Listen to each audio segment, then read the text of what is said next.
So we can start.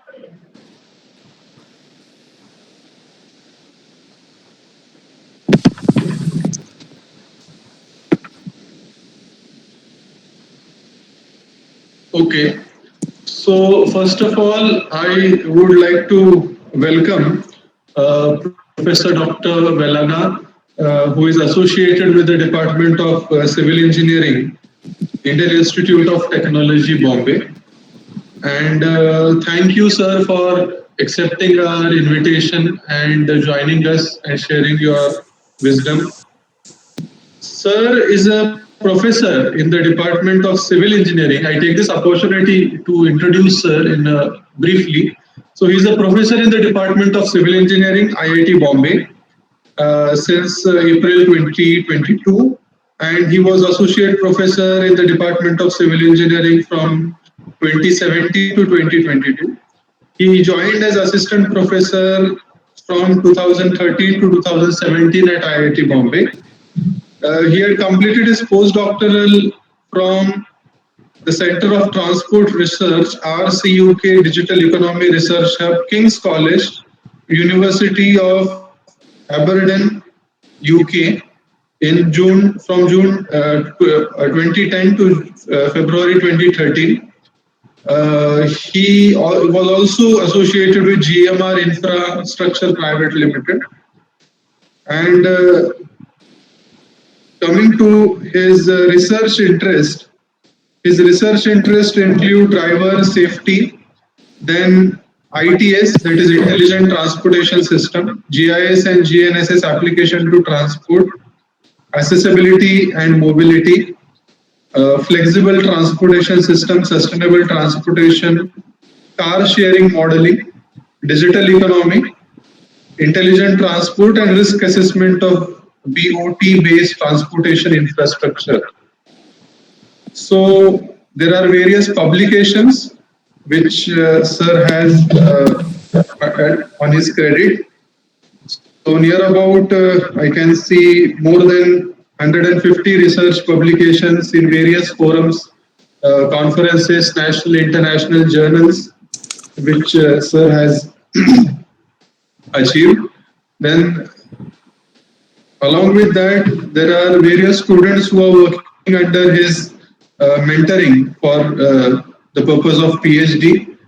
And he is also associated with various funded projects which are in collaboration with different organizations, including European Union Ministry of Human Resource Development, Government of India, then University of Aberdeen, UK, as well as IRCC, and various other organizations of our central government as well as international organizations. He is also associated with National Rural Road Development Agency through a consultancy project and various other private agencies as well. So we have a very eminent speaker in this field of transport economics, especially I can say. I request Professor Dr. Velaga to kindly deliver his lecture to our students. Sir, there are 17 students in this batch, which is we call it Masters of Planning, Transport Planning. Earlier, they used to call Transport and Infrastructure Planning, but now only Masters of Planning, Transport Planning is there. And they are mostly looking into things like which are related to planning. But this subject is especially very new for all of them because we have just 2 or 3 civil engineers which have actually learned something about estimation and costing and things like that. But architects have very limited knowledge of economics, as per se, and very basic knowledge is there. But this subject is there in order to understand various infrastructure projects and how funding, financing can be done at planning level by different multilateral organizations and how funding can be done, how appraisal can be done. Something like that is the syllabus you could have gone through. So with this, I would stop, and without being a barrier between the speaker and you all, I would request and invite Professor Dr. Velaga to kindly deliver his address. Right. Thank you very much, Dr. Bhagwat, and also, first of all, thank you very much for inviting me for this lecture, and also thank you for your kind introduction and the details about my credentials or my background and so on. With this, I would like to start my presentation. And before I start my presentation, I want to confirm with all of you that you all can hear me clearly, and also you can see the slide as well. Am I right? Could student someone respond? Yes, sir, we can see the screen. Good, very good. And today, for the next 2 hours, I am going to discuss about road user charging, particularly the principles, methods, and role of transport telematics. So this is what we are going to deal with. So within this particular, Velaga sir, yeah, sir, just leave that mic. Don't catch it. Yes, just leave it, sir. can you hear me? Now Is that it's clear? very clear, sir. If you now it's very clear. No problem, sir. Sure. So Okay, thank you. in case if you could not hear me, please do let me know, and I will hold it nearer to me. Okay. Fine, fine. So as part of this particular component, first I am going to discuss about road user charging. So what is the basic principles of road user charging, and how this road user charging is classified internationally, and what are the methods that we actually consider for the road user charging. So with this, you will get some basics and fundamentals of the road user charging. Then I am going to introduce you about the transport telematics. Particularly within the transport telematics, I'm going to talk about the positioning systems, specifically global navigation satellite system for which is used for particularly for road user charging. So this I'll give some introduction about global navigation satellite system. Then further we will look into the application of GNSS for the road user charging. And further we are also going to discuss about the dynamic road user charging, how we can actually calculate the dynamic road user charging. So in this particular component, since it is 2 hours lecture, I'm going to stop for every 30 to 45 minutes, and we will have some discussion in between, and I will also show some of the codes or some certain other component. So that is what I'm planning to do. However, when I'm going through my slides, if you have any clarifications or questions, you can interrupt me at any point of time. Okay. And but if you actually put it in the chat box, I'm wondering whether I can check it regularly or not. But if you have any question, please do interrupt me in between, and you can ask me any question at any point of time. I hope that is clear to students. This will be more like an interactive session, rather just one-side teaching. Okay, is that clear to all? Yes, sir. Good, good. Right. So let us first come to the road user charging and look into historical aspects of road user charging. So this is all about, if you talk about the road user charging, this is all about the road users are charged for a certain component, and why is it actually introduced, and what is its requirement to introduce. So basically it got two different reasons for introducing, and the certain regions or certain component, the road user charging was introduced in order to reduce the congestion levels. And similarly, in certain cities, road user charging was introduced in order to raise some revenues or increase some revenues from the transportation infrastructure or from the transport road users. So these are the two basic fundamental components which is actually leading for the road user charging. That is the reduction in congestion or the rising in revenues. Okay. And let us see the road user charging basic classification. When we talk about the road user charging, so historically there are two different ways or two different classifications. The first one is the fixed charging based road user charging, and also the second one is the variable charging. And when it comes to the fixed charging, it can be applicable for a flat fees of making certain journey or certain length of the road or certain usable or chargeable, using certain usable or chargeable rate. So what it actually means is that irrespective of how much length you drive on this chargeable rate or what time you actually drive, irrespective of how much congestion you create, how much pollution you create, It is a kind of fixed charges. And most of the cases, these fixed charges are for each mode of transport. For example, for two-wheeler, for small car or particular truck or buses, they fix the charges and accordingly the charges are kept for that particular road user charging purpose.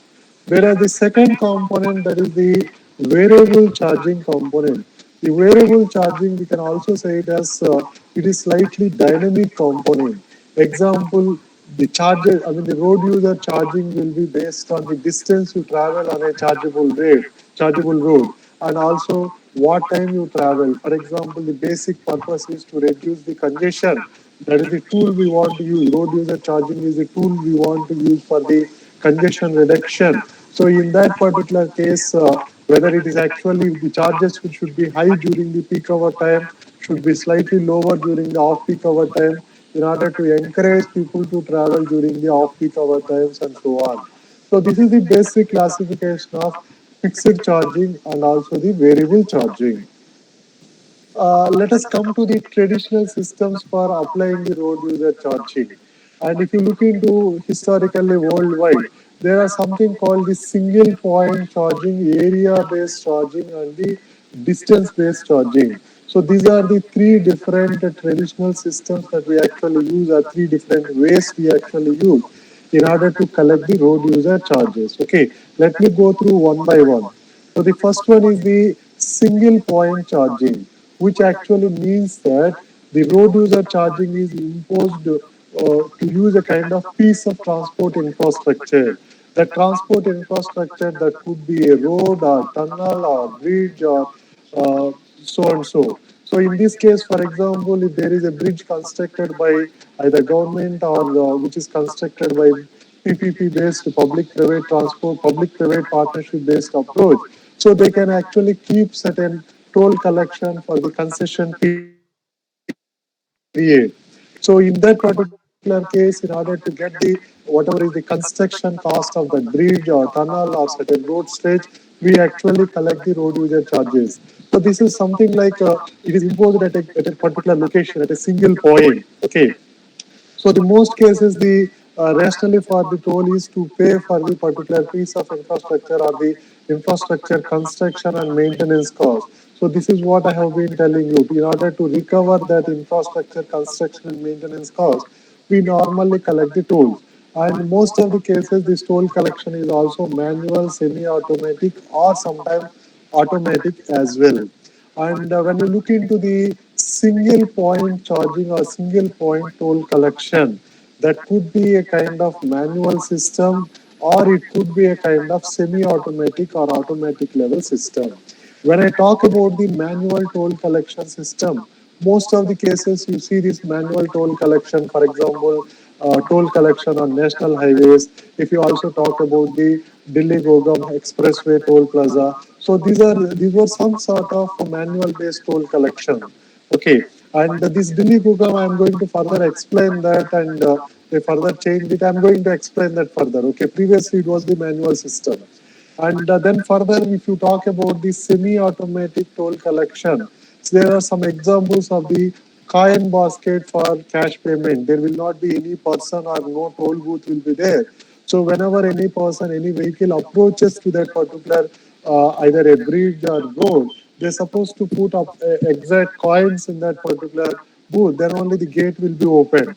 So for example, for this particular suspension bridge, whatever you see the suspension bridge in the UK, that is the Clifton UK, in that particular location, they have this type of the coin basket, which technically means that when the drivers approach here, they're supposed to keep the exact change in this particular basket.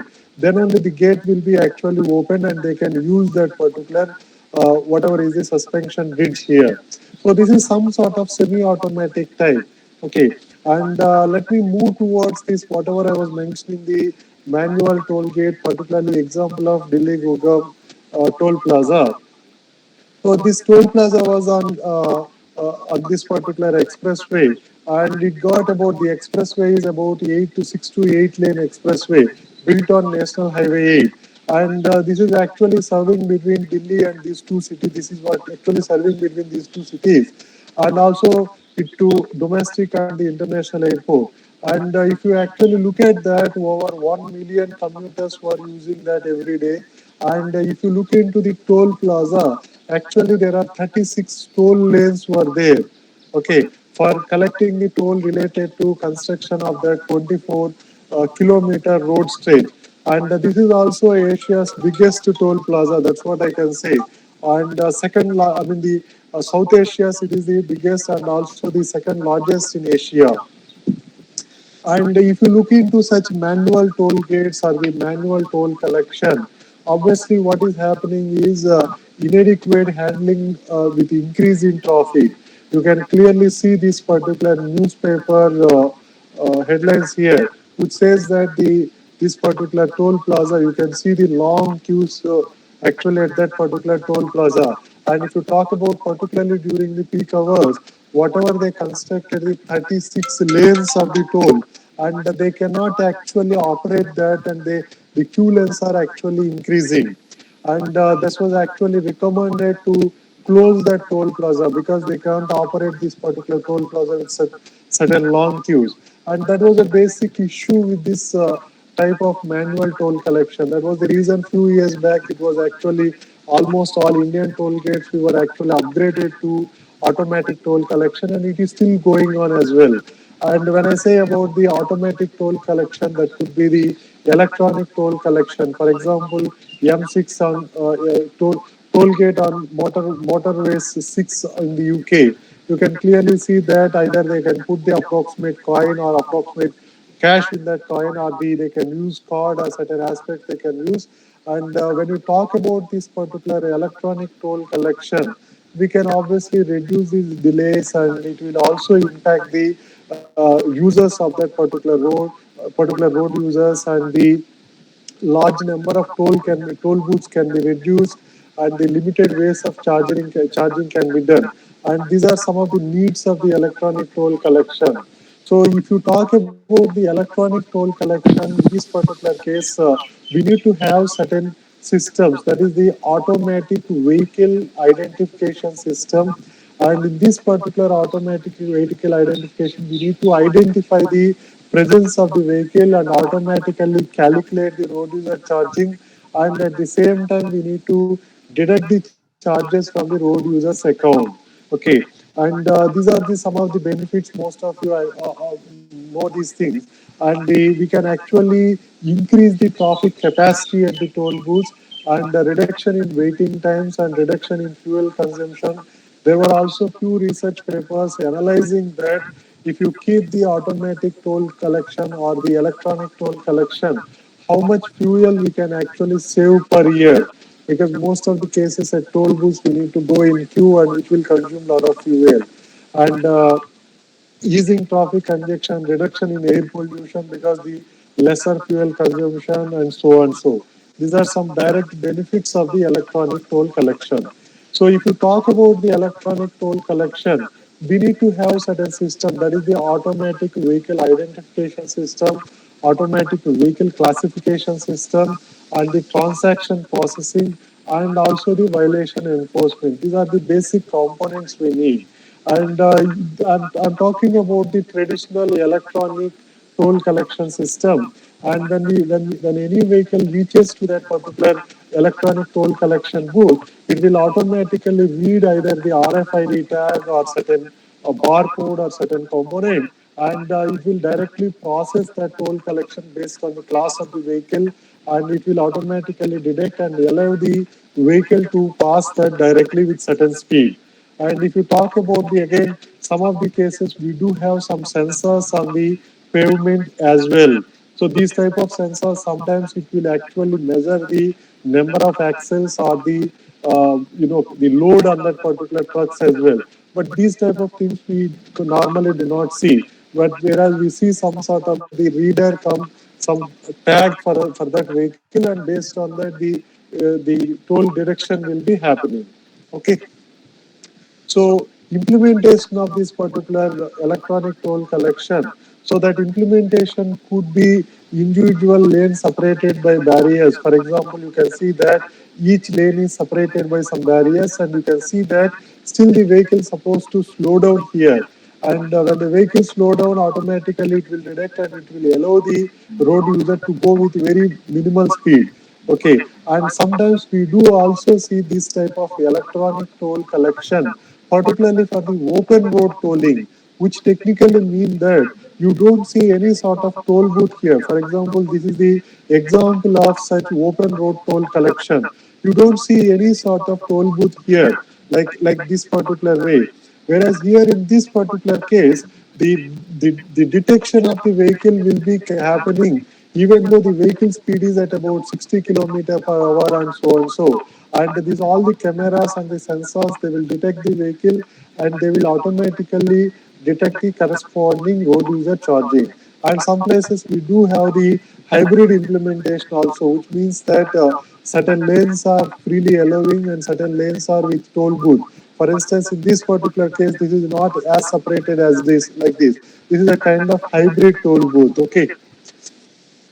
So the other technologies normally we use for the electronic toll collection, they are the some sort of barcode readers or the QR code readers, auto pass technology. The users will be holding a pass and they will be actually showing that they will be displaying the pass on the car dashboard, and accordingly it will be detected. And also some of the countries they implemented toll collection using the mobile phone app or the cloud-based system, and you need to install one app, and whenever you are passing that toll gate, it will automatically a message will come, or you can actually allow that particular toll deduction well ahead, then you can directly pass that particular toll system. But however, the another legal issues in this particular toll mobile phone based app is, and we should not encourage drivers to use the mobile phone while driving, so which technically means that they may need to pay the road user charging before they start their journey. And these are some of the technologies which are used worldwide for the electronic toll collection. Okay. And here I also want to highlight that based on this NCHRT report, so far I have been talking about the manual toll collection and the semi-automatic and completely automatic level of toll collection. So here I just also want to show you some sort of advantage of keeping such electronic toll collections. Say for example, here you can see that for the manual toll collection, the average capacity, the vehicles per hour, they can actually pass 350 vehicles per hour per lane, which means that if you see one toll booth, it can actually pass 350 vehicles. And in case of the automatic lane, this is the number increase. And further, if you see that express automatic vehicle identification lane, which technically means that this type of lanes, and its vehicles are not supposed to stop. They can go with their speeds of about 60 kmph or 80 kmph. So in that particular case, it can go up to about 1800 vehicles per hour per lane. So that is what is mentioned as part of this NCHRP report in their study. So let me move to the next component. So if you guys remember it correctly, first I was showing you that we have three different methods here. So in that particular case, I was telling you that the single point road charging, that is the first way, and the second one is the area based charging, and third one is the distance based charging. Out of that, we have actually discussed this particular single point road charging, which is again varying from manual toll collection to completely automatic toll collection or the electronic toll collection. So let me talk about the next component, which is the area-based road charging. And in case of the area-based road charging, we have three different schemes throughout the world. The first one is the area licensing scheme. Second one is the cordon pricing or the toll ring. They also call in local terms the toll ring. The third one is the zone-based pricing. So these are the three different ways the area-based road user charging is happening throughout the world. That's the basic classification. Let me explain you the first area-based licensing scheme with certain example. Okay. So what is this area-based licensing scheme?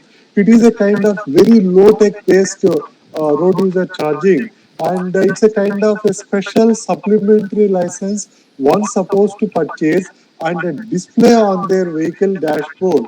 And whenever they want to drive in the chargeable zone during the peak hours. So that is what is the area licensing scheme. You need to purchase a special license. That's all it is. And but it also, that is also a kind of road user charging. And this particular component, most of the cases, the area-based road user charging, that they use it for the congestion reduction purpose. Okay, and this was implemented in this Singapore city from 1975 to 1990, and it was operated for, as the area licensing system to reduce the traffic congestion. And the particularly initially they were charging it for the central business district area of the Singapore, which is about 5.59 kilometers square. So that is what they have implemented. But let us also see this particular Singapore area licensing scheme, how it actually helped them in order to reduce the congestion.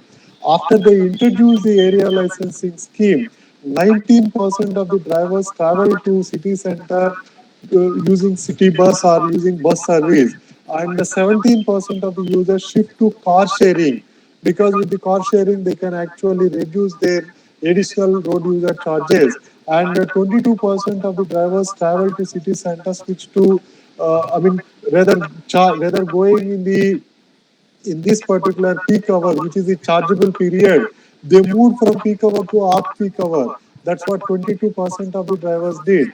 And overall, they found that the reduction of 44% of traffic entries to the central zone.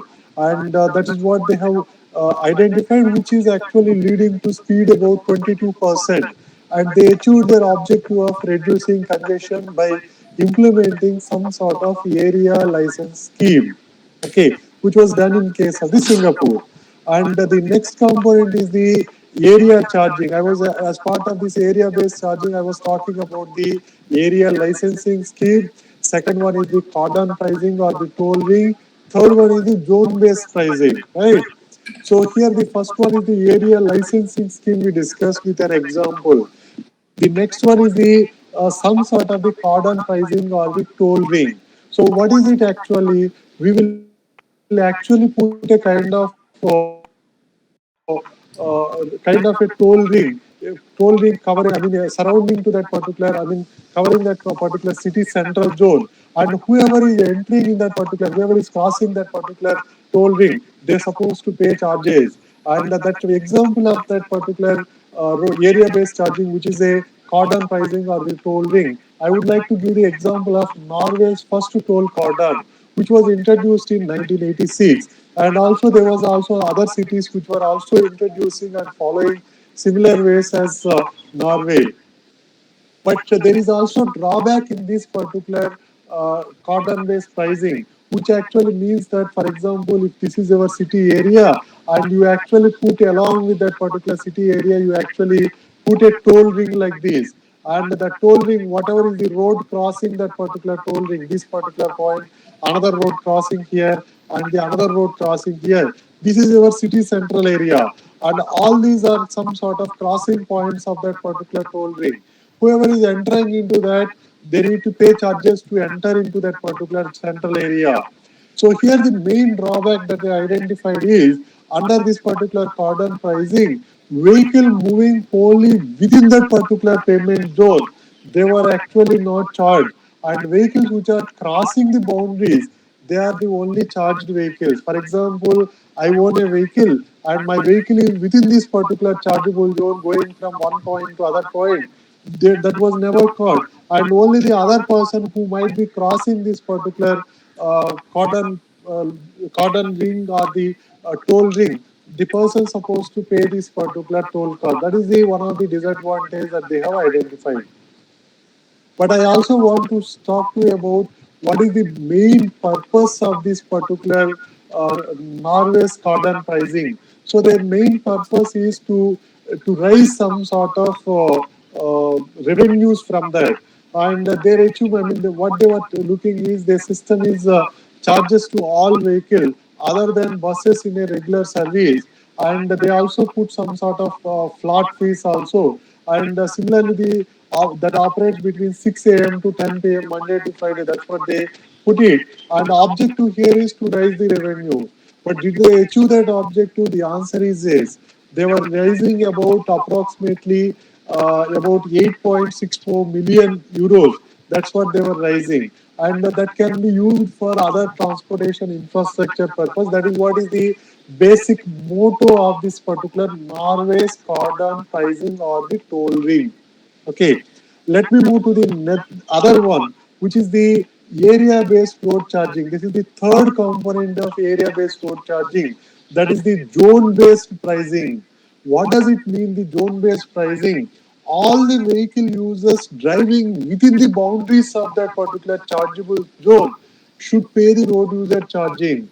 And this particular zone-based pricing is slightly technologically advanced from the area licensing scheme. In case of the area licensing also, you need to display a license in front of that. That is a kind of low tech.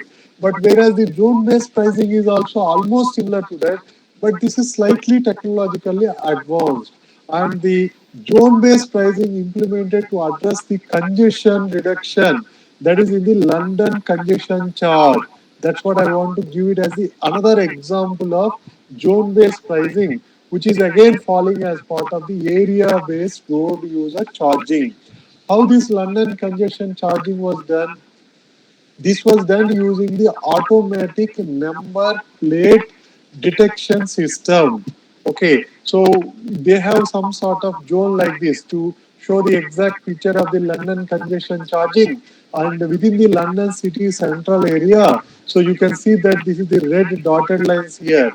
In this particular red dotted lines, and whatever is the vehicle traveling within this particular chargeable zone, they're supposed to prepay the charges, and if they don't prepay the charges, they will be charged over, they will be overcharged. And how do they identify whether that vehicle is, how do they detect the vehicle number? They were detecting the vehicle number using this number plate detection system or the uh, number plate recognition system. That is what they have been using in case of the London congestion charging, which is a kind of zone-based charging. But the objective of London congestion charging is to reduce the congestion. That's what is their basic motto is. And this was started in 2003, and it operates on the weekdays time between 7 a.m. to 6:30 p.m. in the areas of central London, which I had just shown to you.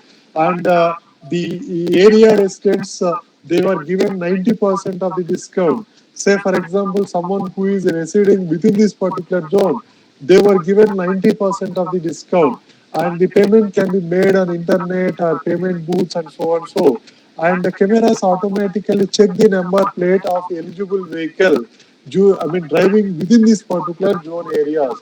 That is what is the basic London congestion charging, which started in 2003 and which has been running for several years. Okay.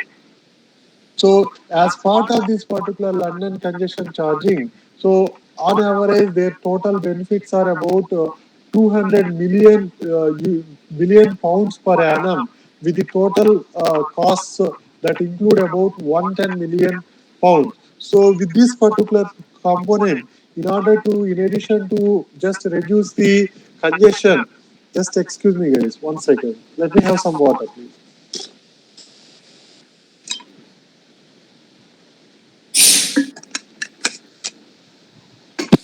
Right. In addition to reduce the congestion, which is the basic motto of the London congestion charging, they were also raising the revenue of about 90 millions per year, 90 million pounds per year, which is considerable amount. That is the net revenue, annual benefit that they are getting. But whereas if you look at the reduction in vehicle traffic, yes, they have identified the reduction in vehicle emissions by 15.7% in the zone, and within that inner ring, they have identified about 8.5%. And if you actually look into the local pollutants, they were down for 13% and 16% of NOx and PM particulate matter 10 respectively. So this is what they have identified as part of this London congestion charging. Though actually they want to put it for the congestion, they also got some sort of revenues. But what is the technology used here? That is the technology used is the number plate recognition system. Please note the technology also and look into the way that was introduced throughout the world.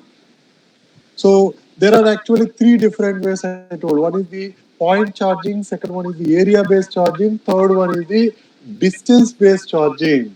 So the distance based charging is, for example, if I talk about the London congestion charging, and irrespective of within this congestion zone, whether I travel 100 kilometers going one point to other point, or whether I travel just 1 kilometer, I'm going to pay the same cost or the same road user charges, which is not actually economically not appropriate. So these days what happens is there is also some principles in the economy that says that pay as you drive, or they also call it as the pollutions pay. Means that if you create more pollution, you're supposed to pay more, and also you also may consider this as a pay as you drive.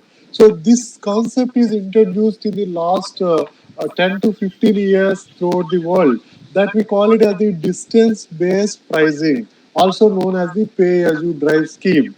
And this is applied to charges to road users based on how far a vehicle is driven on a chargeable zone or chargeable road or chargeable tunnel or so and so.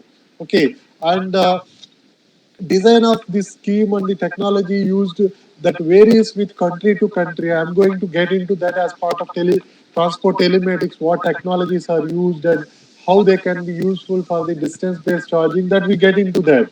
And some of the technologies they use very low-end technology. Some of them they use very good technologies and so and so.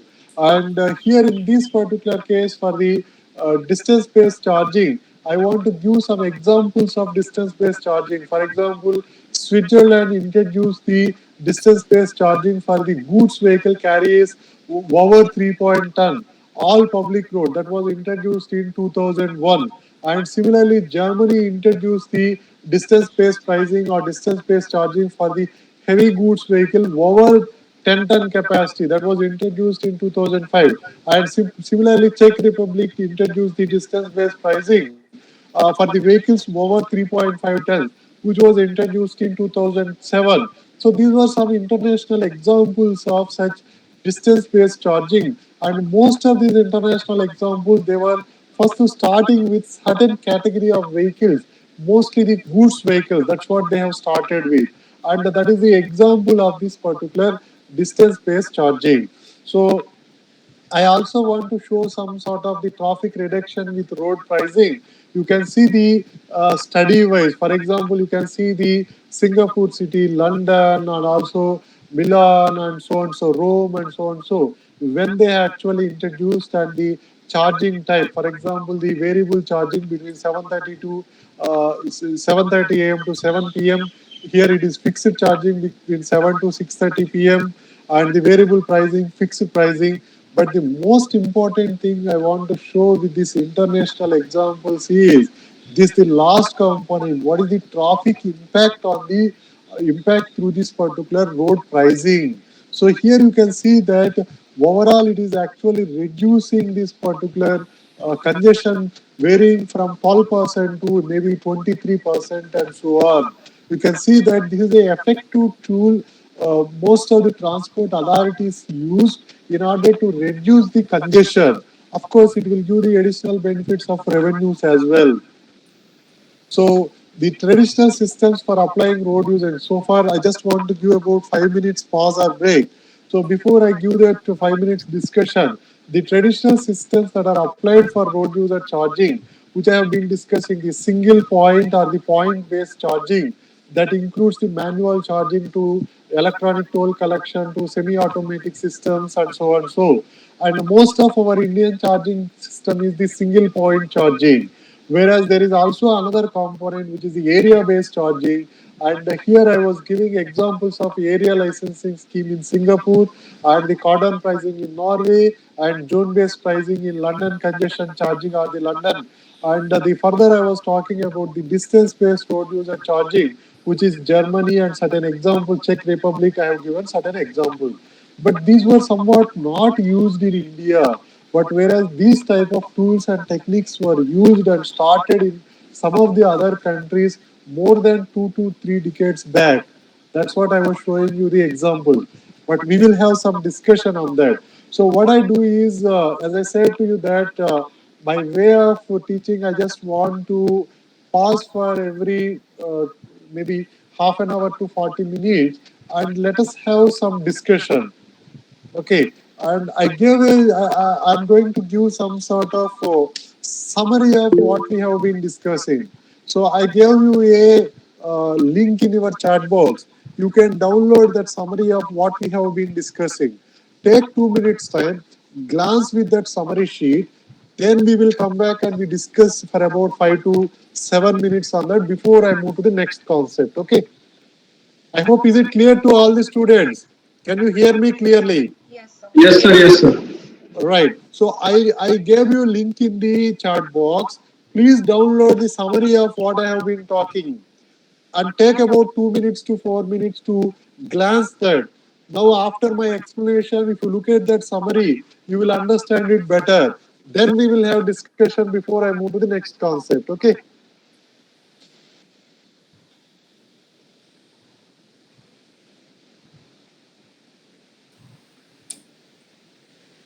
I hope it is downloadable. Can you guys download that? Could someone respond? Yes, sir. Yes, sir. We are doing it, sir. Good, good. Just download that sheet and glance it for 2 3 minutes.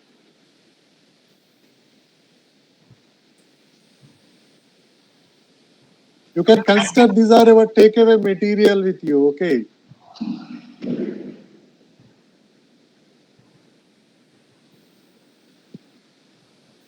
If you face any difficulty with downloading, please do let me know.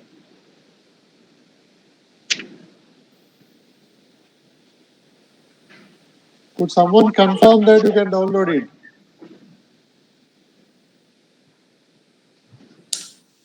So I downloaded it. Good, good, good. Thank you, Apurva. Guys, you all take about 2 to 3 minutes time. You glance with that summary, what I have been discussing. Then we will talk about it. We will discuss.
So here in the sheet, the OBG means the onboard unit. It's a kind of hardware.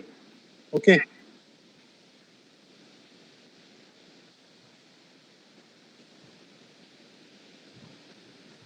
Have you gone through that sheet? Do you need more time? Could someone unmute and respond?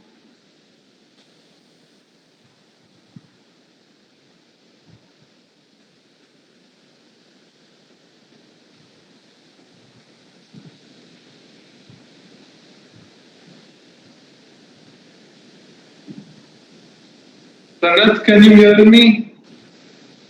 Neha, George.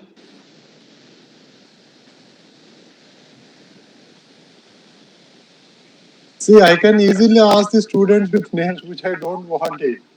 Okay. So, guys, did you download it and can we discuss now? Yes, sir. Good. So, I just want now you got the clear cut idea about throughout the world what are the basic principles that are used for the road user charging or the methods used for road user charging. Okay. So far, you might be having only view of road user charging means toll gate, but which is not the fact. Okay. So can I ask one small question to you that for your hometown, wherever it might be, someone might be from Delhi or Jaipur or Vijayawada or maybe from Mumbai or so and so. Can you say that what type of road user charging system will be appropriate for your hometown?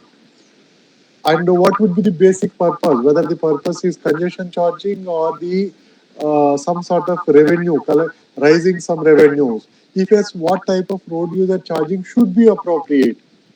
Can you just think about it? So before I ask that question, do you have any clarifications on the sheet from the sheet? I want to get the response from all of you,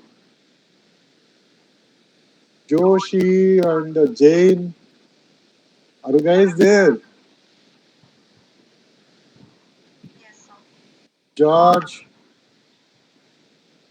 Srishti, can you just respond? Are you guys following me? Can you just respond?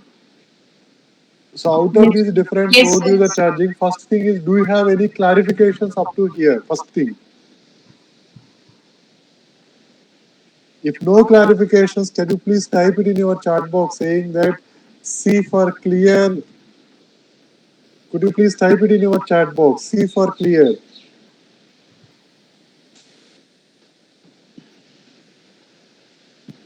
I want to see the response from students, please. Until I receive the response, I can't move forward. I don't want to. Thank you, Apurva, Srishti. Thank you. I want to see more responses, please. At least 30-40% of the students. Thank you, Lakshmi Das. Thank you, Jane. Good, good, very good. So now I just want to ask you that if you are implementing, so I don't want to randomly pick up the names and target few students. That's not the case. At least one or two students, if you are from metro cities, who is from a metro city or at least from a city level. From the audience here, out of 17 audience, could someone respond, unmute and respond that if you are from a metro city or a city? Come on, you are master students, right?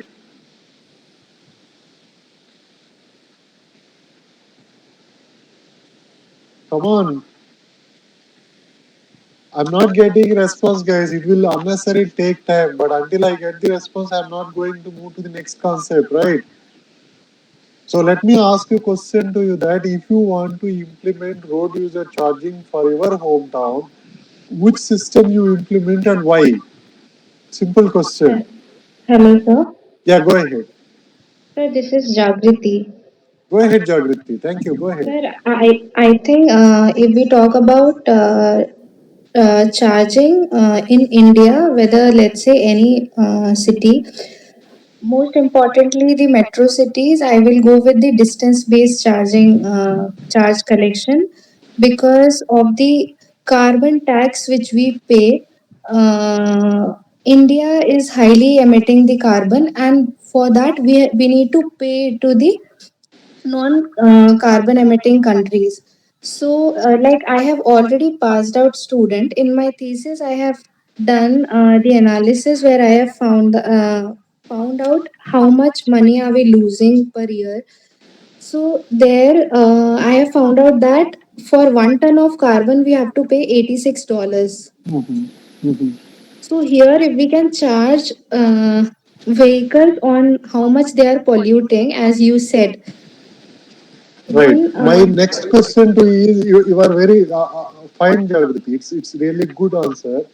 My next question to you is: are we technologically ready to deploy distance-based charging? There are also, see, when you talk about the road user charging, there are some sort of technology issues, policy issues, and political issues, and there are different issues. We will discuss them later.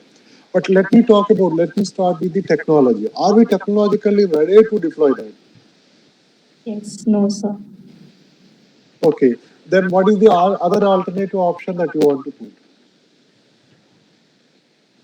So manual collection is already running now, and as No, per the see, Nitin's discussion, previously you might know only manual collection or electronic toll collection, but after this lecture you also know certain area-based charging or so and so, right? yes, sir. Right.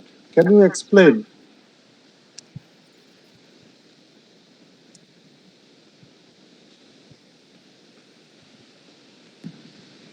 Right. So let me say to you that the charging system, which charging system that we can implement, that will be depending on the nature of the city. So, for example, if you take Mumbai as a city, I'm not sure whether anyone is from Mumbai. So, the Mumbai is a kind of island city. So, there are some sort of entry portals. If you look into Mumbai as the traffic pattern, most of the cases, the people, I mean, people go from Thane region towards the south, towards this particular South Mumbai, and again in the evening they actually go back, and that is what they can actually see the pattern. So first we need to look into the city geographical boundaries and uh, geographically we need to study the city. Then further we need to study the traffic patterns, how the traffic patterns are moving. And then we need to also look into the local transport policies. For example, in case of Mumbai, so some of the transport agencies are there. For example, MMRDA, certain agencies, transport agencies are there. And then in coordination with them, we can start with appropriate licensing scheme. So this is not like for every city in Mumbai we need to go with this type of pricing or this other type of pricing. That's not the case.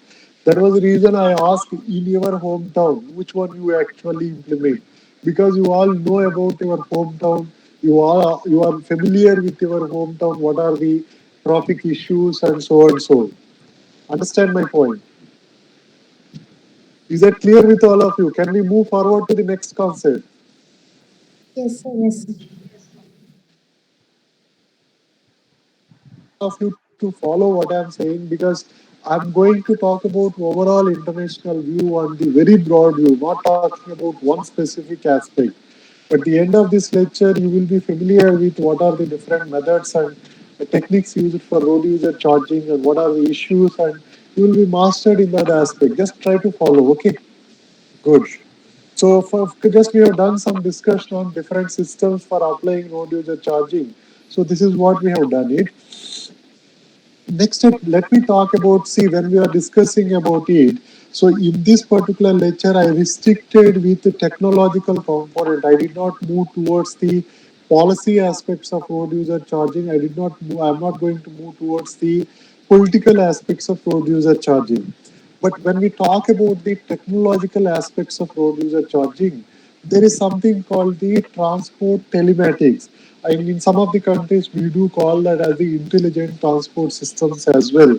And the transport telematics is something like more European based terminology. And the telematics is all about using advanced computing, communication, information positioning systems and technologies in order to reduce congestion, improve transport system, and improve safety and comfort of the overall road user. That's the general definition of that transport telematics. Okay, but here in this particular case, before I talk about the global navigation system based road user charging, first I'm very sure that you might not be having good knowledge and understanding about global navigation satellite system. So that was the reason I thought that I should spend about 10 to 15 minutes on the introduction to global navigation satellite system. Then we are going to focus on our main topic of road user charging. Okay, just I will spend about 8 to 9 slides on the introduction to GNSS. Otherwise, without that basics, we can't just simply talk about how do we use GNSS for road user charging. It doesn't make sense to me. Okay. So this introduction might look like something we deviated, but it is not the purpose of deviating. It is purpose of giving some introduction or background to all the audience. Okay. Right. So if you talk about the navigation system, most of the cases people use something called GPS and GPS. So the GPS is something global positioning system is one of the satellite navigation systems available in the world. Okay, so the satellite navigation system, the basic purpose of the satellite based or the global navigation satellite system, when it comes to the land navigation or the land transport, it can provide us some sort of user location precisely for every second or for every given time frame. Okay, but most of the cases, whenever I interact with any student, they talk about only GPS. But that was about 2 decades back.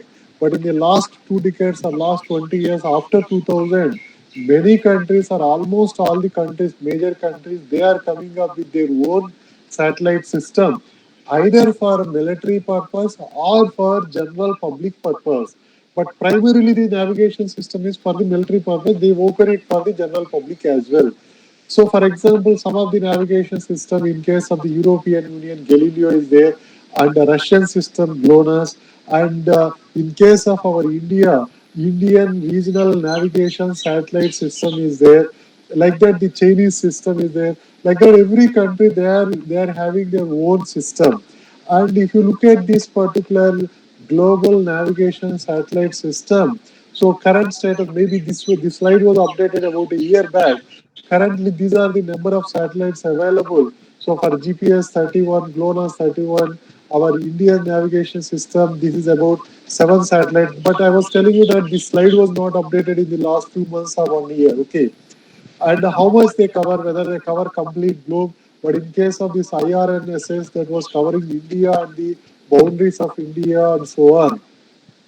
But let me also explain you that if you talk about the global navigation satellite system, or within that, if I talk about the GPS system, that GPS system, how it works, basically it got three components of space segment, control segment, and user segment. And here in this particular case, we do have two levels of positioning performance. One is the standard positioning performance. Second one is the precise positioning performance. And most of the satellite systems, their objective is to give the user or the receiver location, which is obviously used for the distance-based road user charging and so on and so.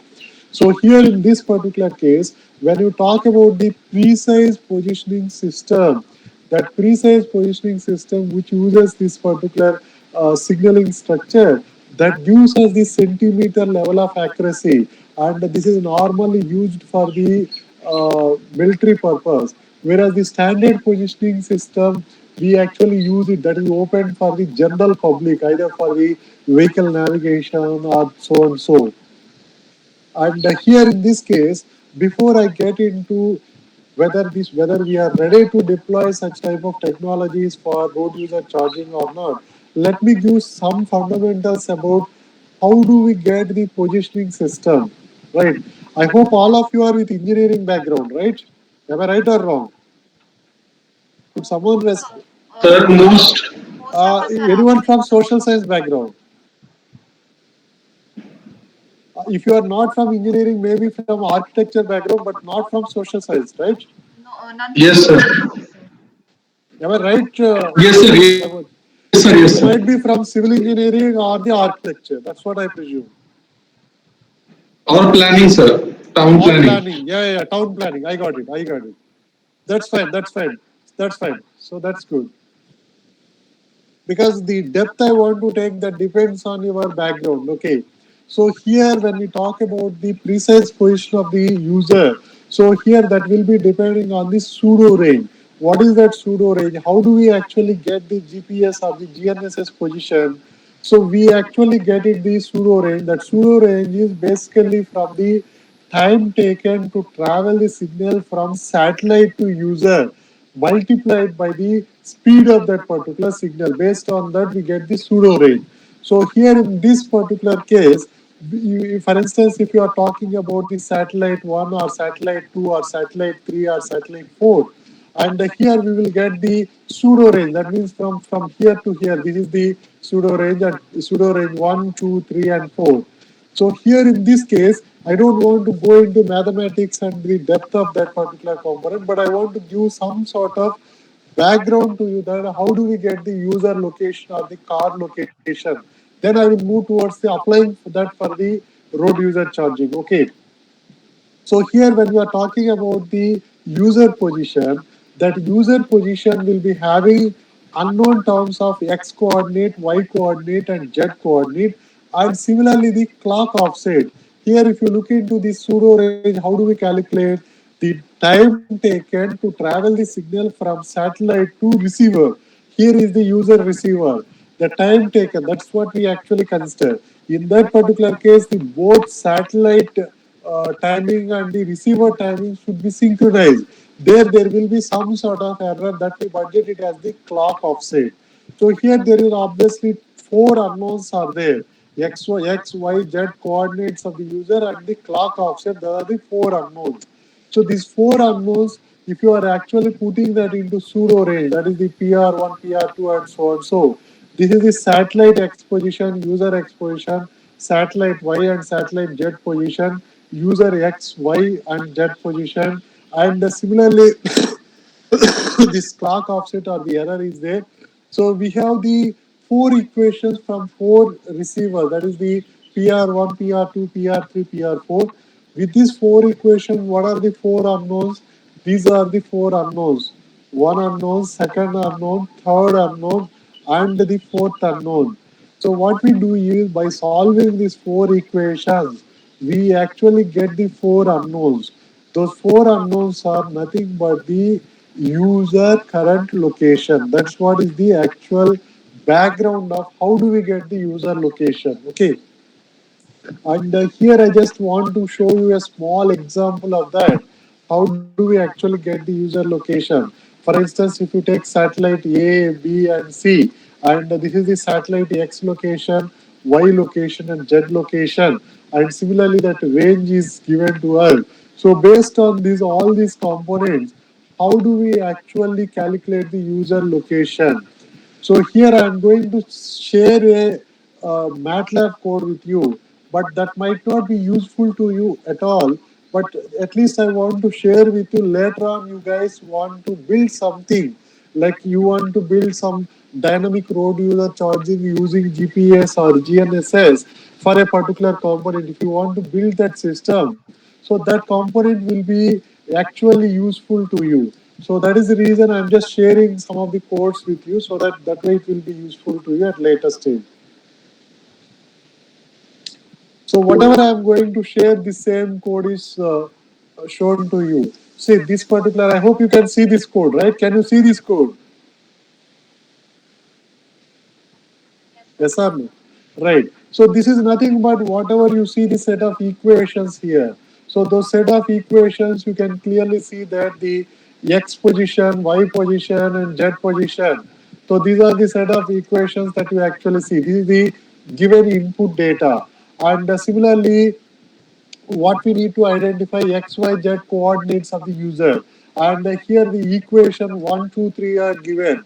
And here in this MATLAB code, we actually equate this equation 1, 2, 3 to 0, 0, and then we identify that what is the solution of x, y, and z, which is the user location. Okay. So this might not be very well connected to this concept, but I just share with you so that you will know the fundamentals of that. Okay. And here we do have something called the differential global positioning system.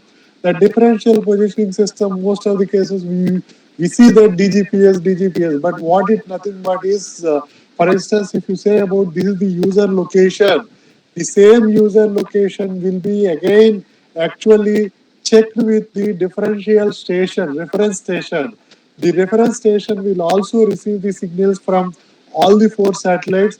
It actually measures the error budget and communicates to the user That error budget will be reused for the user position calculation here.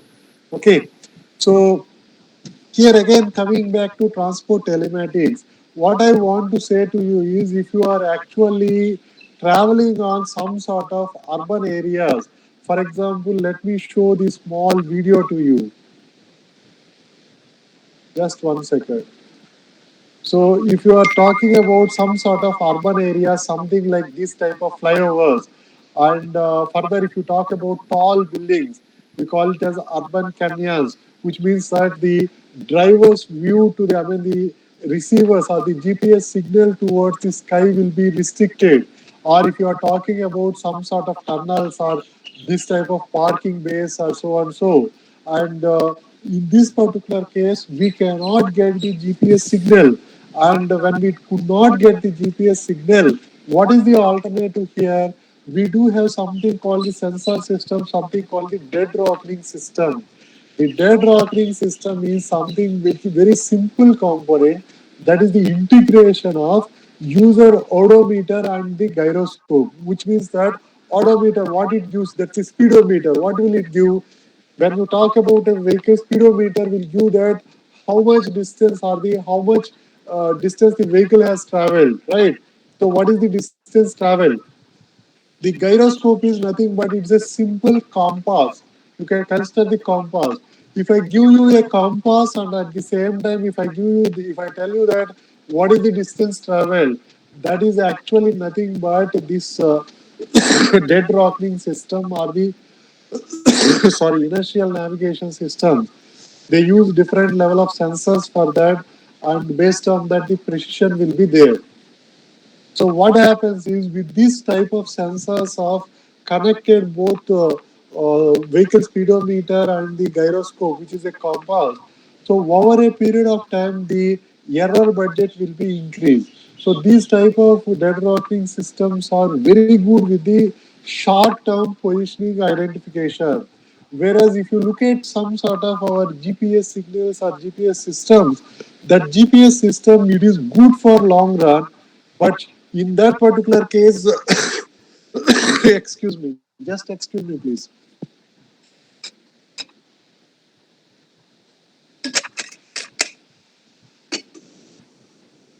So the GPS or GNSS system, which is good for long run, but it suffers with some sort of satellite masking for short term. Whereas vice versa, this dead rocking or INS system, they are good for the long run, but they are good for the short run, but there will be erroneous for the long run or the long distances.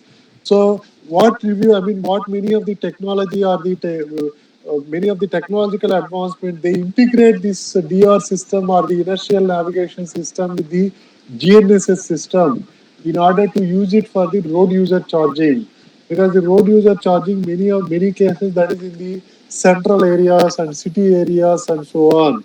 So that is the background of that, and further they do use something called the Kalman filters to effectively integrate both GPS positioning from both positioning from GNSS receiver and also the dead reckoning system. That's what they actually use. And in addition to that, most of the road user charging systems, they do use something called the map matching algorithms. What is this map matching algorithm and how it actually works? So here in this particular case, the map matching algorithm integrates the positioning data from GIS roadmap and the GPS location. And the basic objective is identify the correct road link on which vehicle is traveling. So when you say about GPS position of XYZ coordinates or longitude and latitude, it doesn't make any sense to you unless you keep that on a road network. So if you keep that position on a road network, then only it makes sense to us, because I know that my vehicle is on this particular road segment. So here the map matching algorithms, that is what it does. Determine the correct road segment on which vehicle is traveling and determine the vehicle position on that particular link.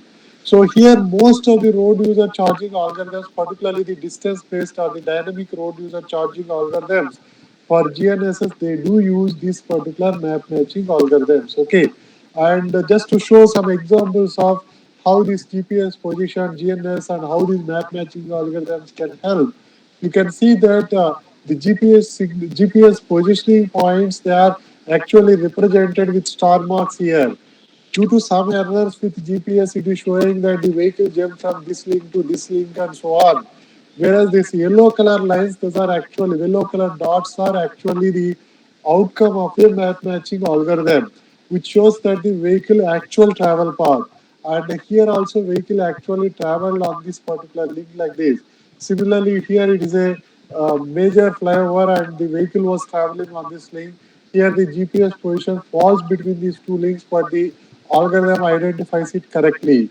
The reason I am discussing here is, if you imagine that this particular road segment is a road link is a not charged or the non-chargeable road segment, and this is a chargeable road segment, and if any technological issues and if you wrongly charge the road user, that can lead to some sort of the legal consequences.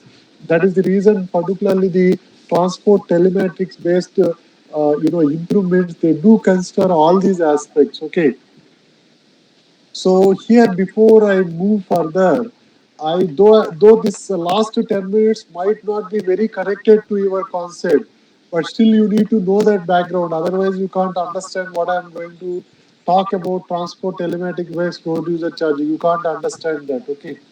So what I do is I will just share a small chapter with you. You can actually glance for 2 minutes and save it for later on, so that if you guys are interested to learn to get it more details about what are these algorithms, how system works, and so on. So you can read that chapter. Okay.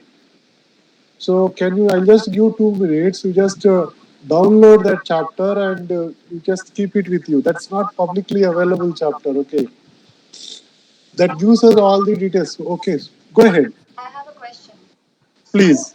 in case of in a case where the roads are sometimes stacked or there are tunnels, what would be the feasibility of using like a GNSS?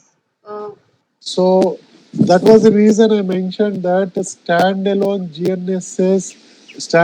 GNSS will not might not serve the purpose. In addition to standalone GNSS, we need to have something called this dead reckoning system, these sensors. Yeah. What are these sensors? These sensors are nothing but the vehicle speedometer and the gyroscope, which means that the compass.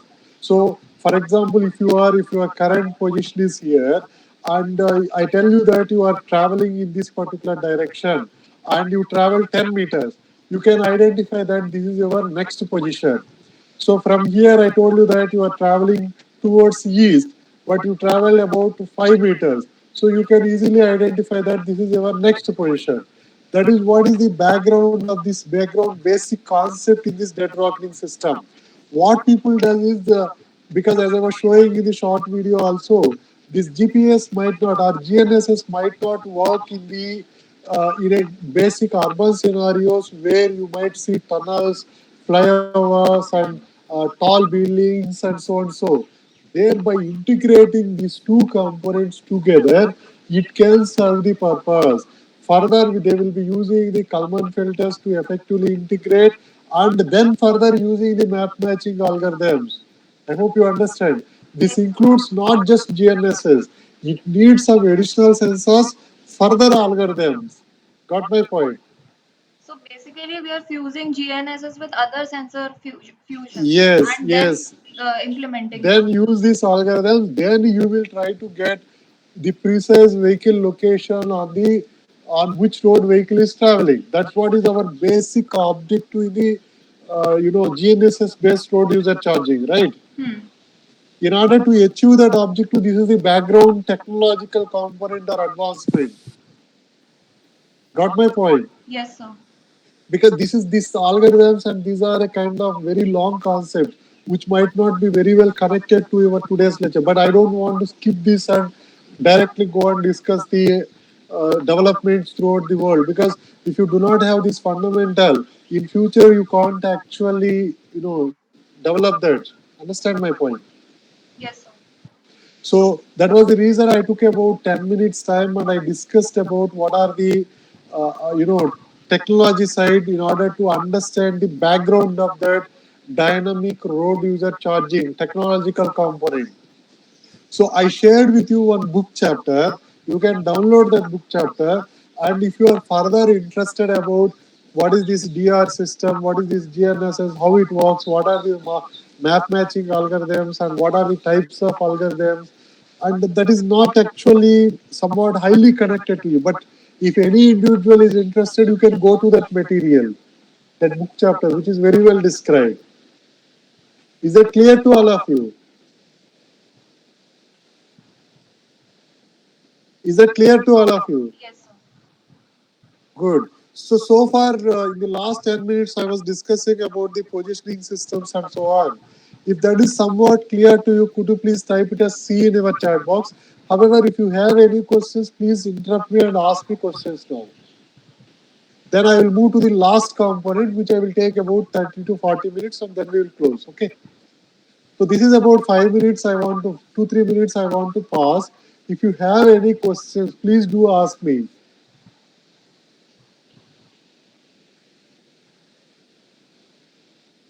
If everything is clear, please type as C in our chat box. C for clear and continue.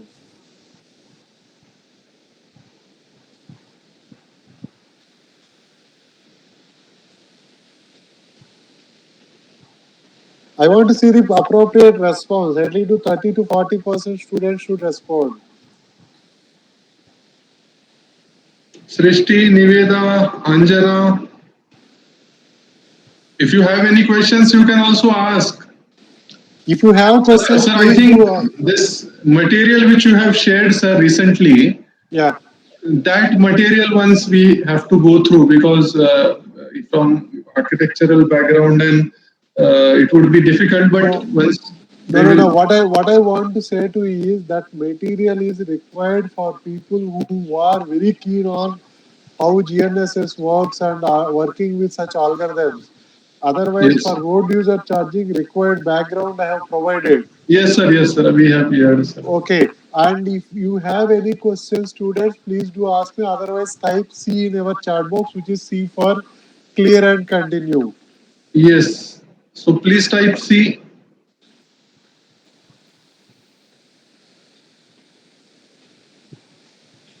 Otherwise, I will pick up the names randomly if you want.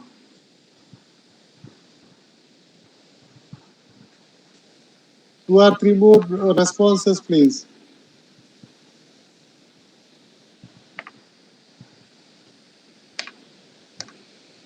Guys, at the end of my lecture, I might be asking some questions to you. Please follow what I am saying. Okay. Yes, sir. Yes, sir. Right. Let me move further with this particular component and come back to our dynamic road user charging. Okay. So here the last component of this is the transport telematics for the dynamic road user charging. How can we use these advanced technologies and where it has been used for the dynamic road user charging? That's what we are going to discuss, and how it can be used and where it is used and what are the issues. Okay. So when you talk about the dynamic road user charging, so we will have something called the spatial factors, vehicle related factors, driver characteristics, temporal factors like time of the day you are traveling and the road network conditions and so on. So that is what is historically considered in different countries. When you talk about these spatial factors, the geographical area, class of the road, and the distance travel, and so on. So, for example, if you are driving on a congested road or if you are driving on a congested region, the person should be charged more compared to person driving on uncongested region. Class of the road, whether you are driving on a national highway or a village road or a local street, and the vehicle type, the age of the vehicle, class of the vehicle, engine size, and fuel efficiency, and the emissions, and so on. And the driver characteristics, driver behavior, such as the sudden accelerations, deceleration, and sometimes the policy side, it also says that the road user charging should be connected with reference to income of the person as well, or the income of the driver also. Temporal factors such as the time of the trip, duration of the trip and the purpose of the trip and frequency of the trip. And similarly, the road network conditions, the vehicle speed, the annual average daily traffic or certain conditions. So historically, these are some of the parameters or components considered by various countries in order to deploy this dynamic road user charging. Now let me explain you that I was telling you GNSS based fully dynamic road user charging. When I say GNSS, now you have the background of how do I get the user position on the road that is already known to you. The equipment will be something like this. Okay, so if you actually compare without GNSS, even though if you talk about the high end this type of electronic toll collection system, so this is what is the electronic toll collection system, even though without GNSS. And whereas on the other side, if you talk about the GNSS based system, you don't need any sort of physical road infrastructure. That is the basic advantage here. So if I do that sequential steps for the GNSS based road user charging, so here the first step will be positioning identification. That positioning identification or the user location identification, that is what normally done using GNSS receiver by adding certain sensors to that. Then as I was explaining to you this map matching algorithms, these two are the basic things which I have already explained to you in the last 10 minutes. And then further the toll detection, how much toll we need to detect, and the rating. For example, I was telling you that we can use different parameters such as the road class or the vehicle class or the time of the trip or so and so. So based on that, we can actually we can calculate the road user charging, and then the transaction could happen. So if you look into this GNSS based fully dynamic road user charging, which is already in operational in many countries, which I am going to show to you. So here, as I explained to you, that user location is normally identified using the satellite system, and then satellite system provide that through this GRSP, we actually provide that location to the base station. This is what is the mechanism involved with that particular dynamic road user charging. And within that particular base station, we do have something a GIS roadmap and the user positioning system. These two are integrated with map matching algorithm. Then it will identify whether the user is on a chargeable road, yes or no. If the user is on a chargeable road, we need to feed the information of the vehicle emission, vehicle class, and user charging structure, and the traffic information, and so on. Then the user charges are calculated here, and the user charges are automatically deducted. That is how we are actually implementing this dynamic road user charging. If the user is not on a chargeable road, then no charges. This is what is the basic algorithm or basic component which actually run at the base station. Okay, right. Let me come to the implementation side. So far we have been discussing about what is dynamic road user charging and the technological background of the dynamic road user charging. Next, I am going to show to you that where that component is already implemented, some of the examples. So here the dark blue color in this map of Europe, you can see the dark blue color, that's already the GNSS based system is road user charging is already implemented. And this was currently under evaluation, but some of the countries they adopted that component and already implemented that component. So when you talk about the most of these European countries, they were looking into this dynamic road user charging.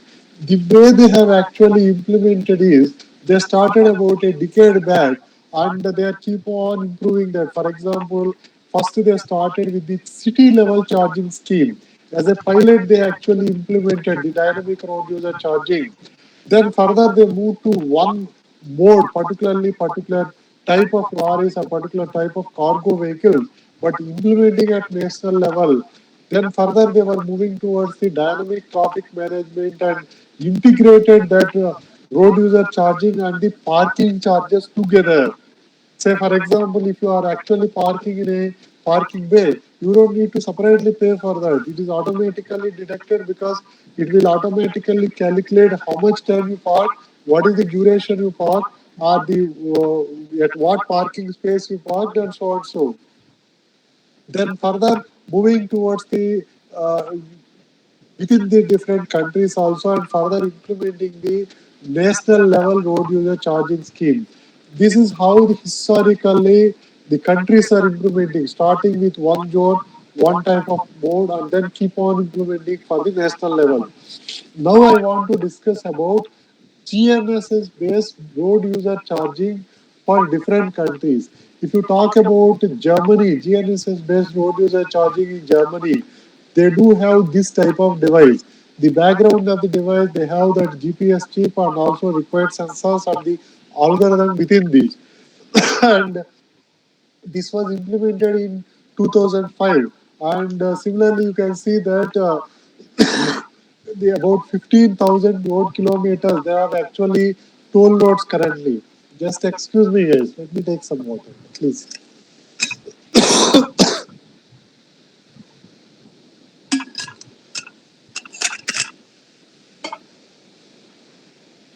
So this is what is they have implemented, and the if you look at total income, they are getting about 4.1 billion euros per year.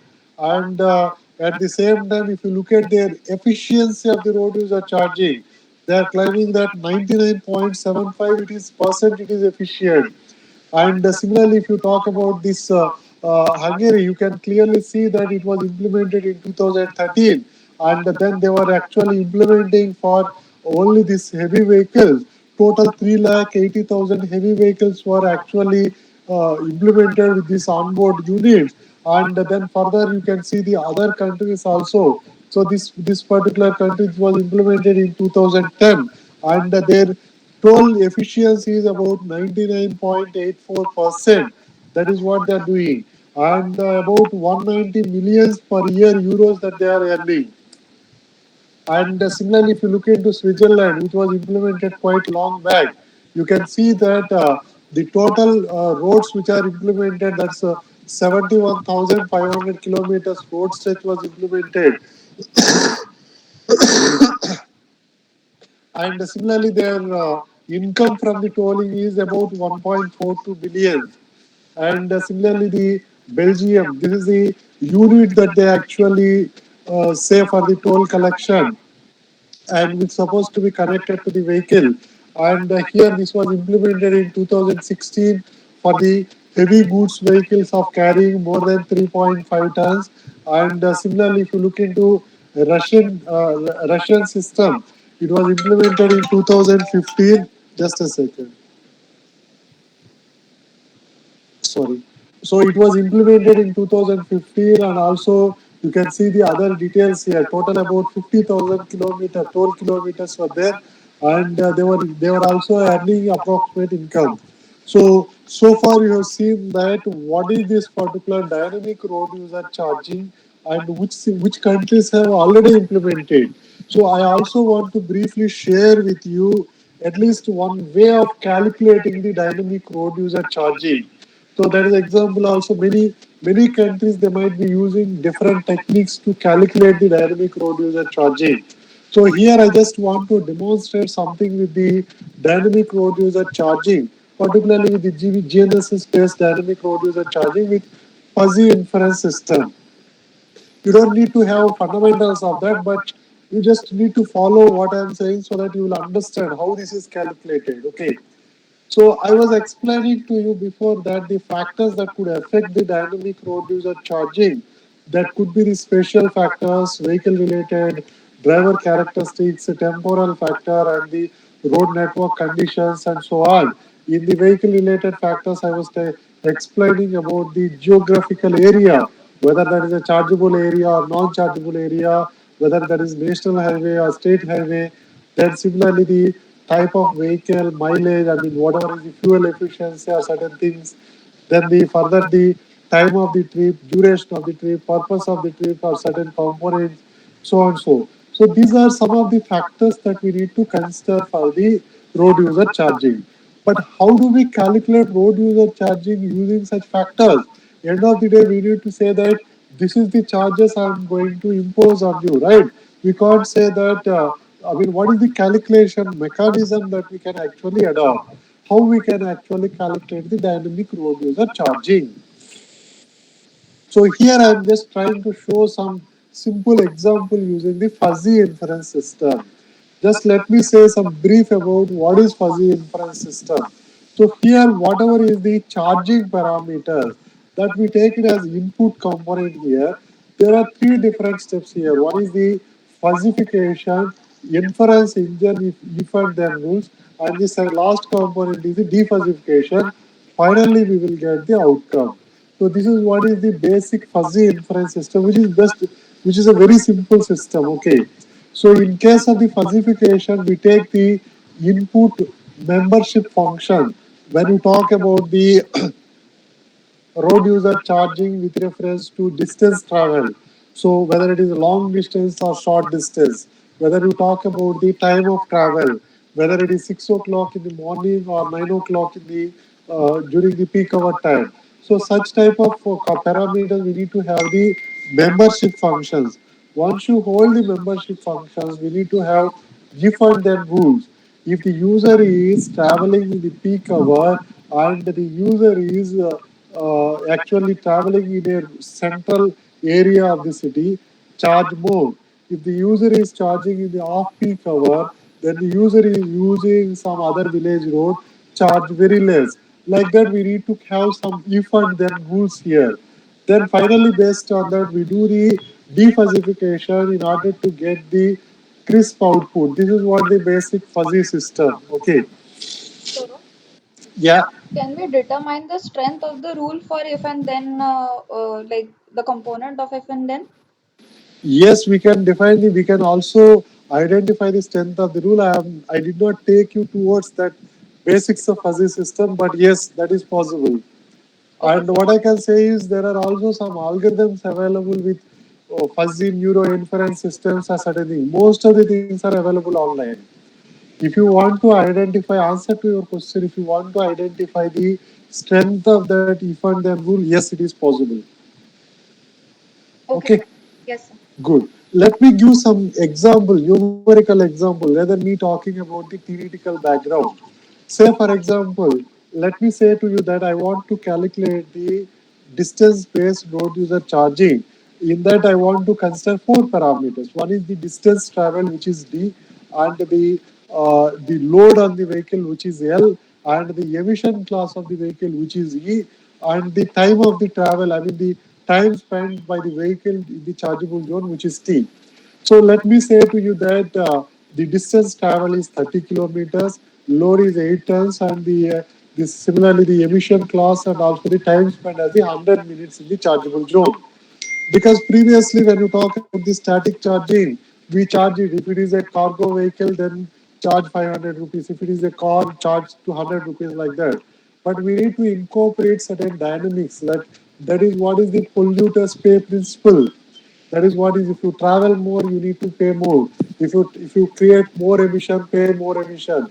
If you are traveling during peak hour, pay more. Like that, those components should come into picture.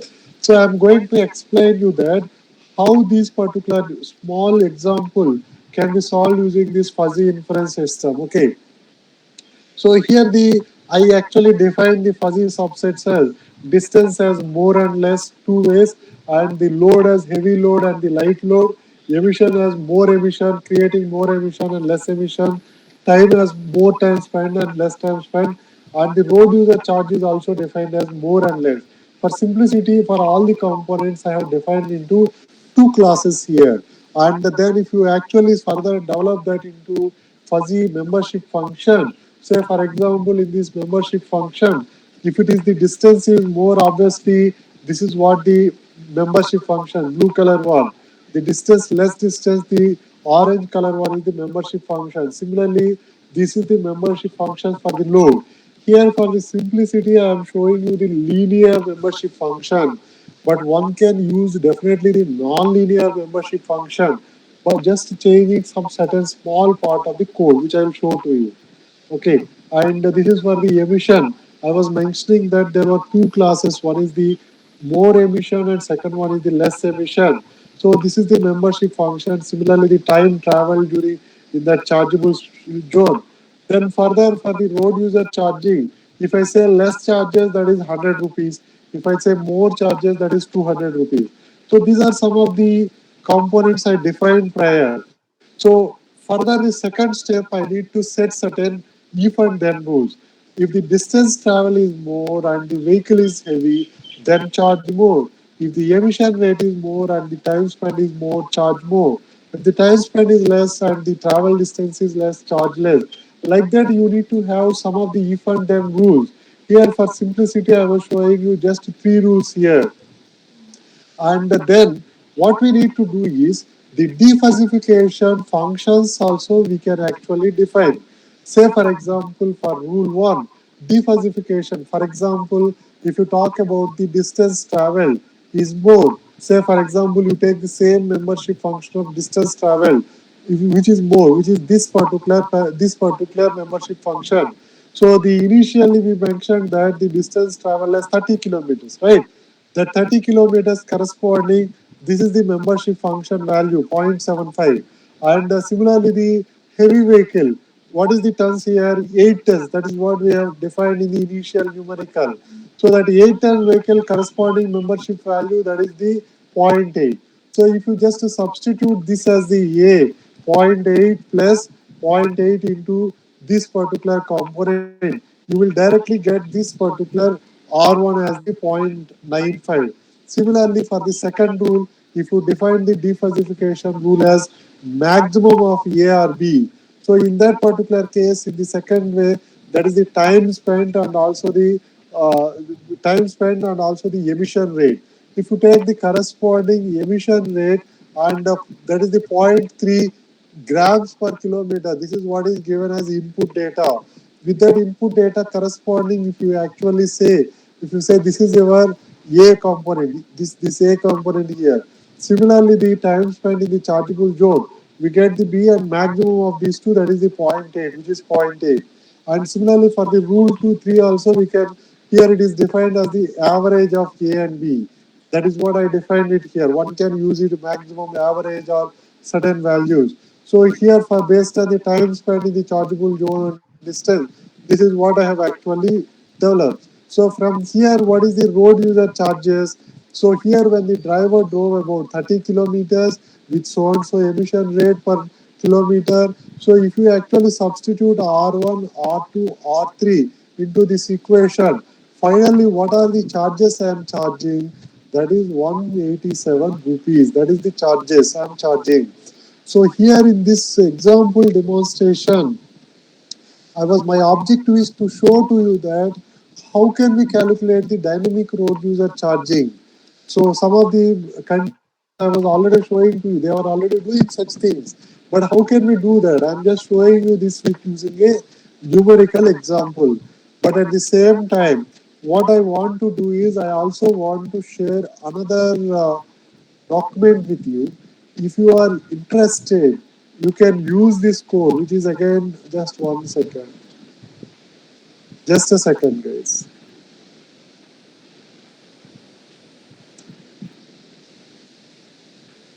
This is again a MATLAB code which I am sharing with all of you. See, this is I'm sharing certain documents with you because if you move forward within, particularly with road user charging, or if you are doing any project or assignments in the road user charging, you can use such things and further keep on developing on that. At least you can understand how they are done. Okay. I sent you one code, you can download that part. Okay. So this particular code, whatever I was showing you, this is the same code. Okay, just let me briefly walk through there. So I was explaining you a small demonstration, right, using the road user charging. Here in this code, see, the code is, don't be scared with all these codes or equations and so on. So this is simply what you are doing on pen and paper. In order to repeatedly do that, we write some code. That's what it is. So the whatever is the numerical example I was showing to you, same numerical example is just implemented in this code. The rule 1 and rule 2 and rule 3. and further definitely the load and the distance traveled, and similarly for rule 2 the emissions and the distance traveled, I mean the time of duration it was traveled, and the duration it was traveled and distance. And here we were defining about what is the type of membership function, and what are the levels of membership function, and so on. So, and finally, we were actually calculating the road user charging here. If you actually run this code in MATLAB, you can directly get that all the components what I was showing to you in this example numerical. Okay, you will get it exactly this answer directly. Okay, such algorithms can be developed further, and one can actually do the road user charging. Okay, so before I summarize, I just want to ask you whether you have any clarifications up to here. Guys, I was also trying to demonstrate to you the the transport telematics that includes both the software side and the hardware side. They are used for the dynamic road user charging. And also, I was telling you examples of where this was already implemented. Many countries, such as Switzerland, certain things, they implemented more than a decade back, which is not a new concept to the world or this earth. But only thing is, in India, we need to adopt that and we need to keep implementing that. Okay. So, do you have any questions up to here? Otherwise, I will summarize this 2 hour lecture.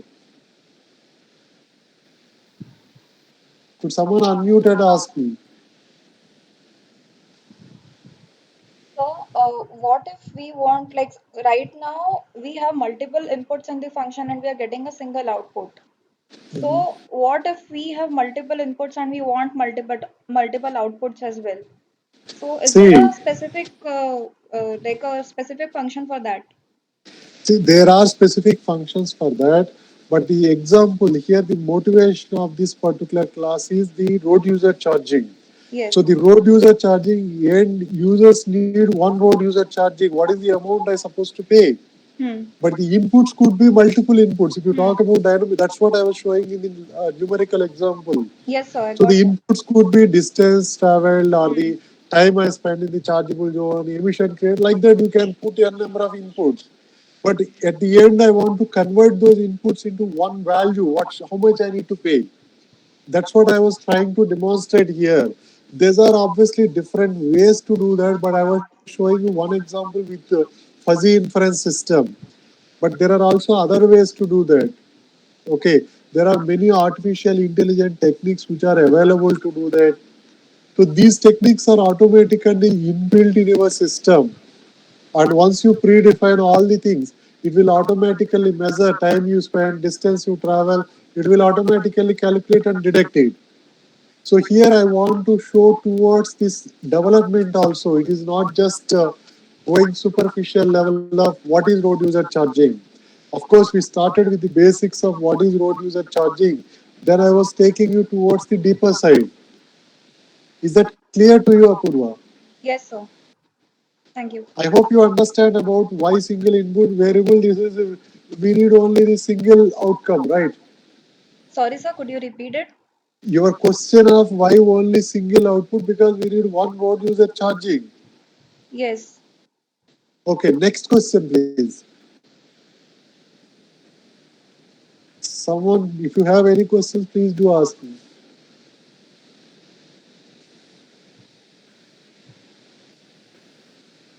If you have any questions, please do ask me.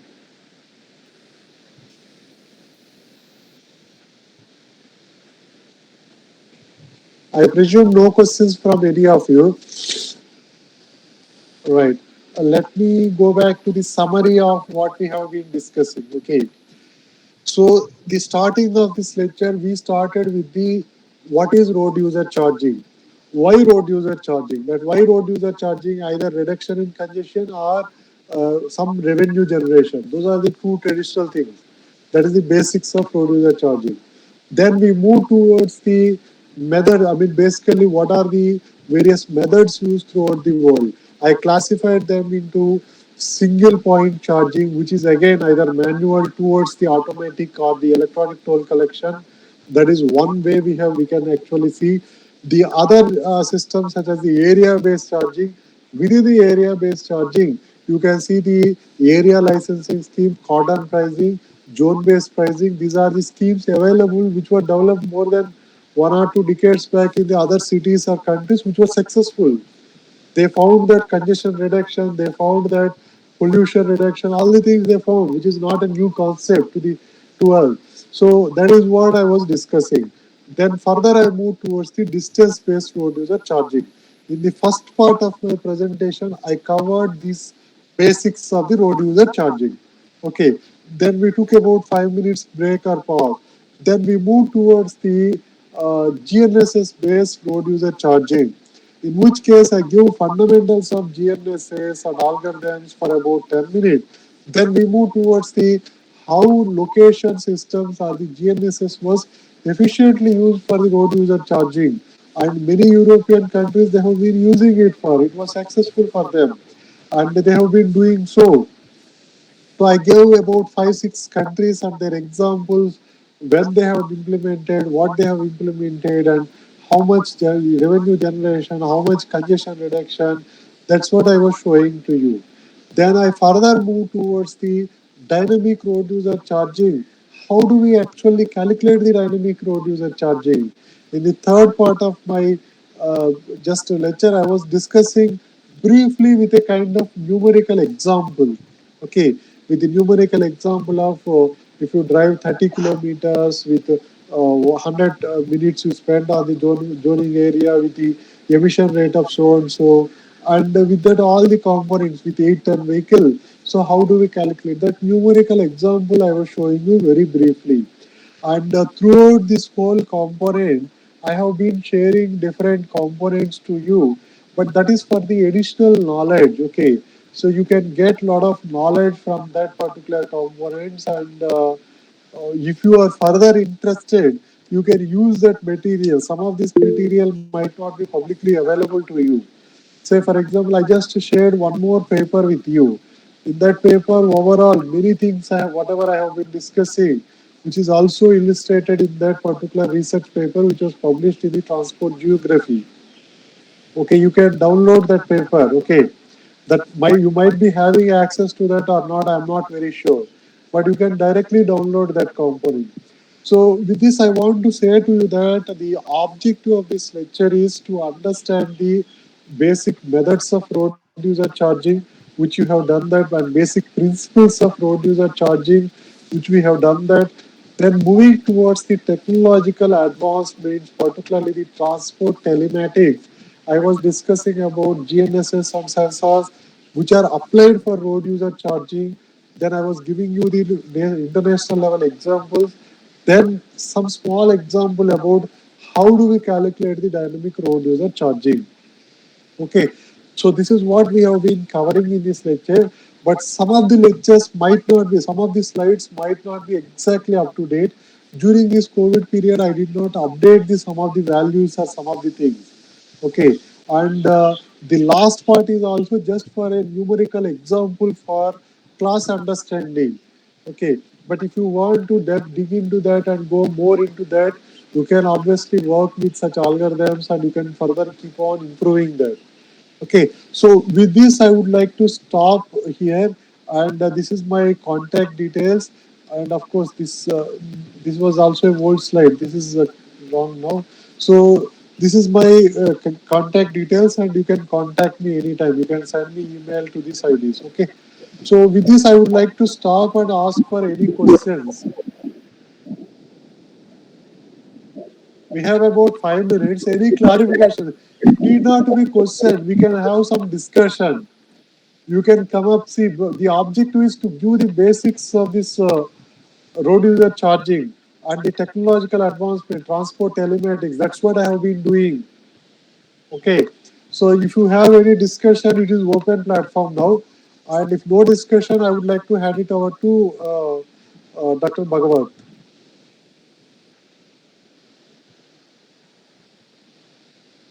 So all the material that I have been sharing with you, this is the additional learning purpose. Don't be scared with all the codings and research papers. That is for the additional learning. If you are more interested on these concepts, for you to give opportunity to dig into. Okay. Don't be scared with all the papers and codes and certain things. Right? Any discussion, guys? Any discussion?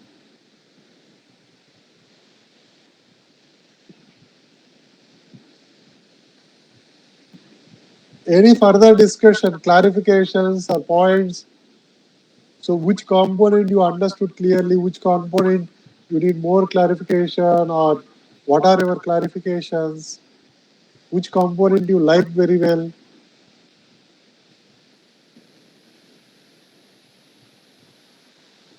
Any discussion, please? Apurva, Anjana, Srishti, Shuja. Any discussion, please?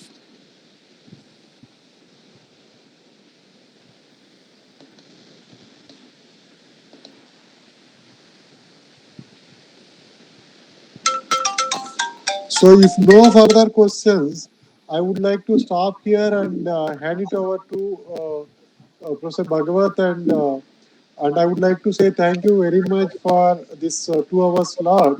And Yes. at the same time, it was my great pleasure to interact with the students and discuss and explain this particular concept. Okay. Yes, sir. So thank you very much, sir, for taking us across how road user charges. It is not just the toll, because when we say road user charges in Indian context, we only know one thing, that is the toll which we pay from going from one city to another city, or on the national highways especially, or at far. That is, you told two things. One is congestion. The first thing you said is congestion, and second is to generate revenue. We know in India only one thing, that is to generate revenue. We spend some money and then how to get the money back. Only that thing is known to us. But you took it across that how in different countries, how road user charges are collected, what are the mechanisms, maybe principles of collecting road user charges, and then also you introduced little bit about